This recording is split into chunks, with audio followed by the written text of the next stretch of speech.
session ordinaire de l'année 2023, des points essentiellement liés à la rentrée sociale, à savoir le secteur de l'action sociale et de la solidarité. La rentrée universitaire, on termine avec un débat. Avant de les aborder, permettez-moi de m'exprimer sur une situation socio-économique qui ne cesse de se dégrader, surtout sur la dégradation continue du pouvoir d'achat et des conditions sociales de plus en plus difficiles de la majorité des Algériens. La rentrée sociale a été difficile pour la majorité des familles, surtout celles dont le revenu ne suffit même pas pour prendre en charge des fournitures scolaires de leurs enfants. L'inflation et la cherté de la vie continuent de frapper des pans entiers de la société. Il n'y a guère de classe moyenne, où cette dernière est quasiment déclassée pour se retrouver dans la course à la subsistance quotidienne. Des produits alimentaires de base, toujours en hausse et parfois en rupture sur les marchés.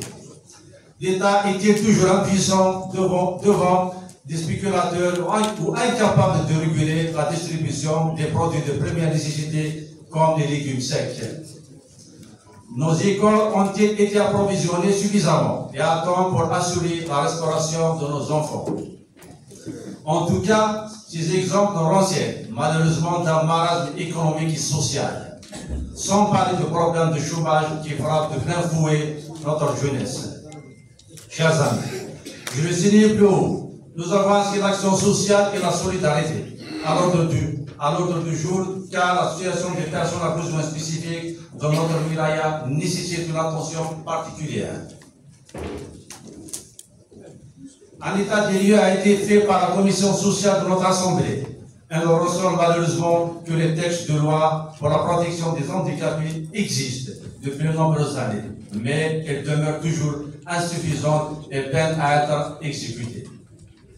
Aujourd'hui, les personnes à besoins spécifiques souffrent toujours de plusieurs problèmes de fait de leur mise à l'écart lors de la préparation de lois les concernant.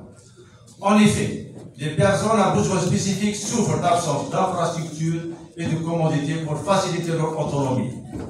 Ils vivent un caractère quotidien, mais s'il y a eu des efforts en matière de leur prise en charge, mais la réalité, ces efforts sont loin de leur permettre de vivre dans la décence et la dignité humaine.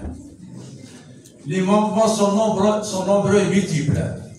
Il va de la prise en charge sanitaire à l'emploi en passant par les accessibilités, le matériel orthopédique, le logement et les structures d'accueil et de formation.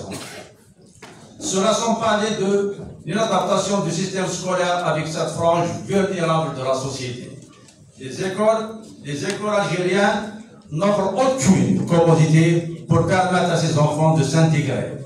Il est temps de mettre tous les moyens pour permettre à ces enfants de suivre leur scolarité normalement comme tous les enfants d'Algérie. On a besoin spécifique et l'accès à l'emploi. La loi algérienne oblige les entreprises à employer des personnes handicapées au sein de leurs entreprises à hauteur de 30%. Mais en réalité, rien n'est fait sur le terrain. Pour ce qui est de la pension augmentée à 12 000 dinars, elle est versée malheureusement de manière irrégulière, avec des retards allant jusqu'à plusieurs mois, chose qui ne facilite pas son autonomie. La révision de la hausse de cette prime pour atteindre au moins le SLUG est encore souhaitable. Il faut également régler le problème de couverture sociale. La loi existe depuis l'indépendance, mais dans les faits, nous constatons plusieurs dysfonctionnements dans son application. La bureaucratie et les lenteurs administratives n'épargnent même pas les personnes à besoins spécifiques. La délégation handicapés et de la carte de sécurité sociale est un véritable parcours d'un combattant. Monsieur le Wali, mesdames et messieurs, si nous avons programmé ce thème pour les personnes en situation difficile, ce n'est pas un hasard, mais la conjoncture actuelle est déjà compliquée pour ces personnes. Il est urgent de remédier par la mise en place de mécanismes efficients qui redonneront à cette catégorie de la population un espoir, une occasion de s'intégrer pleinement dans la société. Pour cela, nous avons un ensemble de propositions afin de soulager leur situation et mettre en pratique la politique d'un État social pour lequel des millions de Chouhada se sont sacrifiés. La première des priorités, c'est inévitablement l'accessibilité. L'aménagement des accès spécialement pour les personnes à besoins spécifiques. Une manière de leur permettre de se déplacer et de se rendre là où ils veulent pour faciliter leur vie quotidienne. L'accès à la santé publique est un autre calvaire. Il faut réaliser des salles de rééducation dans chaque EPH, chose qui permettra le désengorgement du CHU de Tizi Ouzou, qui rendra plus facile la prise en charge sanitaire de cette large catégorie de la société.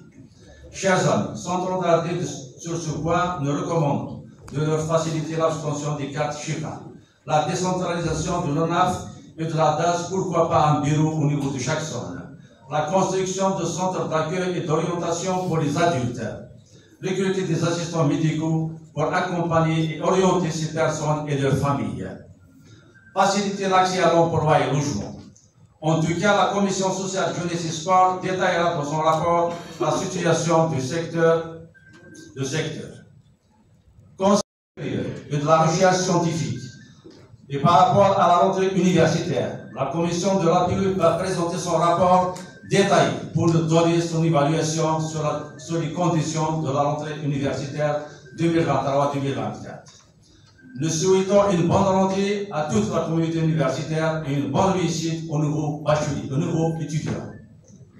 Nous souhaitons également que le pouvoir public, en l'occurrence le ministère du tutelle, accorde une attention particulière à l'université Mouloud Maamri, car malheureusement, force est de constater qu'elle est dans une situation de dégradation généralisée. Les conditions socio-pédagogiques des étudiants, les conditions socio-professionnelles des enseignants et du personnel ATS, la dégradation des infrastructures, y compris ces nouvellement réceptionnés à Tamta. Ce sont autant de problèmes qui peuvent compromettre l'avenir de notre chère université. Notre appui a toujours œuvré pour la préservation de l'université de Tizi Ouzou, car elle a contribué à former plusieurs générations de diplômés et de chercheurs scientifiques de rang international. L'université de Tizi Ouzou mérite une nouvelle gouvernance et un modèle de gestion inclusive qui privilégie la participation de toutes ses composantes internes et une ouverture effective à ses partenaires et ses environnements économiques et institutionnels. L'APUI est une institution de la République, je répète. L'APUI est une institution de la République, élue au suffrage universel. Nous regrettons que la commission éducation, enseignement supérieur et formation professionnelle ne soit pas accueillie par le premier responsable de l'université, alors qu'il a été à l'université que pour accomplir ses missions dans le cadre de ses attributions. Que l'université considère le dialogue comme un vertu. Je vous remercie de m'avoir écouté.